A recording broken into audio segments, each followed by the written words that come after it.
You can't speak about plastic pollution without talking about the people that are actively managing the plastic waste, that are actively preventing plastic waste from entering the ocean, the waste workers. If you read the news on the topic, the highlights or the headlines are typically informal work, child labor, bonded labor. It's not great from a humanitarian standpoint. What you will see a lot is people working on landfills, picking waste out of the landfills, working in hazardous environments. So all around, it's not a great job, to be honest. There's very little dignity. People are not treated with a lot of respect. People are looked down on.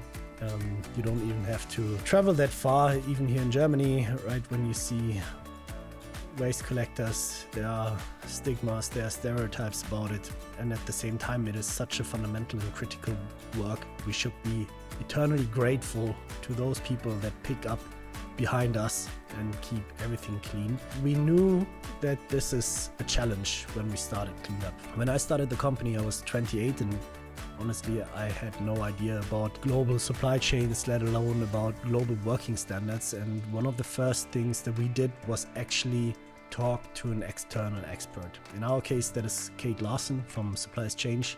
She has more than 20 years of experience in these supply chains. She worked in China in the fashion industry, made sure that the supply chains are cleaned up from a social standard perspective, and together with her we developed our Supplier Code of Conduct. And that is already the very first important point. For us, it's always important that we have a legal entity on the supply side that we work with. So they need to be a registered organization, a legal entity that we can actually run an audit on, where we can actually say, this is our Supplier Code of Conduct. You need to adhere to it if you want to work with us. And our Code of Conduct is based on 3 global labor standards, which Kate put together for us.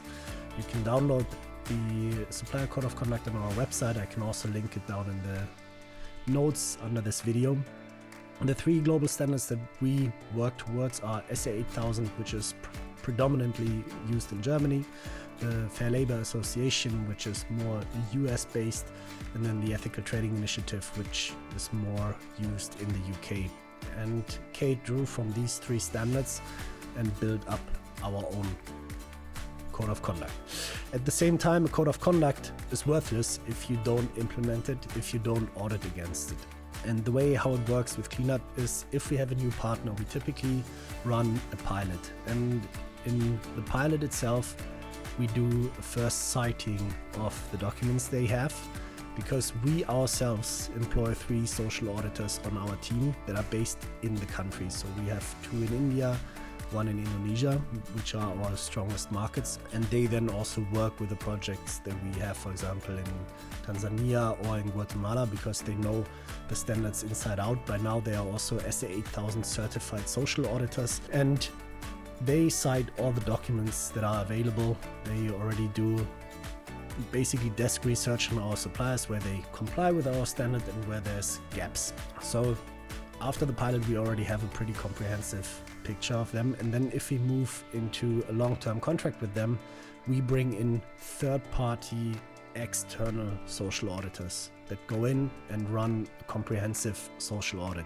These are typically 1 to 2 day activities where all the documents are looked at, where there are triangulations of information. So they pick out workers from the factory, they interview them in a safe setting, always with, for example, a female auditor for a female worker, that have cultural access, that come from the country, that understand the language, that is conducted in the primary language of the people they work with. And with that, we then double check, for example, if there's a standard in place at this company that all the workers are informed about their rights. We then check with the workers if they actually know their rights. This is one example. We check all the documentation there is around attendance, around salaries, etc. And at the end of these 2 days, we then have a full report of where everything is fine, where we have minor issues, where we have more critical issues, and where we have severe issues.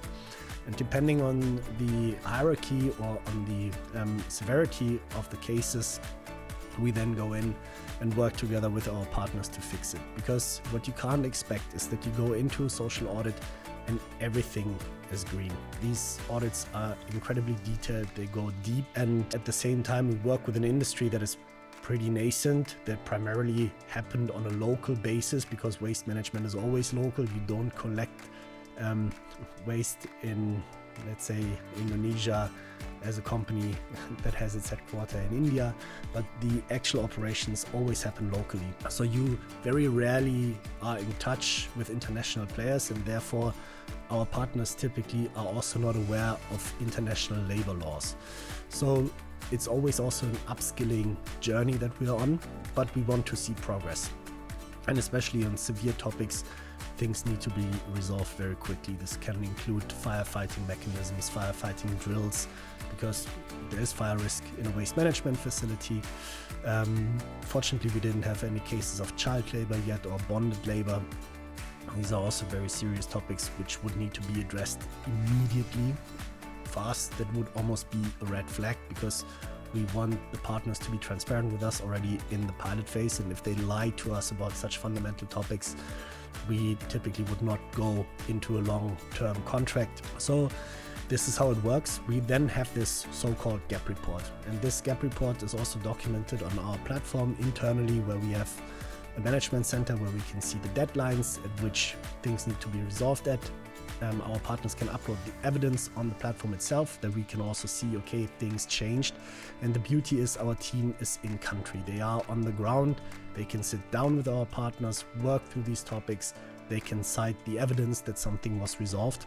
And once this gap report is implemented, we typically do spot checks once a quarter on specific topics. That can be salaries, but also other things that we found during an audit, and then we re-audit externally every 2 years. This is our approach to social auditing, and the highlight for me is we don't expect perfection, but we expect improvement and rapid improvement over time, and we expect honesty from our partners and collaboration on resolving these topics. Our team on the ground is led by Lakshmi. She is really experienced in waste management. Then we have Anita in India and Rizal in Indonesia. Again, these three are trained SA8000 certified social auditors, and that's our approach to these topics.